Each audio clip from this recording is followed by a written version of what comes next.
แท้จริงในงาดำนั้นสามารถรักษาได้ทุกโรคยกเว้นความตายซึ่งล่าสุดทีมวิจัยของนักวิทยาศาสตร์ไทยด้านชีวเคมีมหาวิทยาลัยเชียงใหม่ได้ค้นพบว่าในงา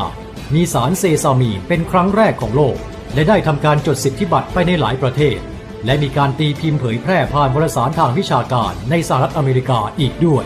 สารเซซามีนสามารถช่วยยับยั้งเซลล์มะเร็งโดยช่วยป้องกันเซลล์ตัดวงจรเส้นเลือดใหม่ที่เป็นน้ำเลี้ยงให้เซลล์มะเร็งสารเซซามีนช่วยฟื้นฟูเซลล์สมองที่เสื่อมจากอาการเจ็บป่วยและยังช่วยยับยั้งการพัฒนาเซลล์ต้นกำเนิดของเซลล์สลายกระดูกซึ่งเป็นต้นเหตุของโรคข้อเสื่อมโรคกระดูกพรุนและมีคุณสมบัติช่วยให้แคลเซียมประสานกับกระดูกได้เร็วขึ้น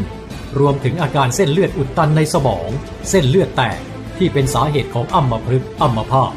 นอกจากสารเซซามีนในงาดำงาขาวและงาม่อนยังประกอบไปด้วยโปรตีนวิตามิน B วิตามิน E สังกะสีธาตุเหล็กไอโอดีนแคลเซียมแมกนีเซียมโอเมก้า3โอเมก้า6โอเมก้า9และเลซิตินช่วยยับยั้ง IL-1 เบต้าซึ่งเป็นตัวการทำให้กระดูกอ่อนสลายทั้งยังลดความเสี่ยงในการเป็นโรคมะเร็งโรคหัวใจโรคเบาหวานโรคอัลไซเมอร์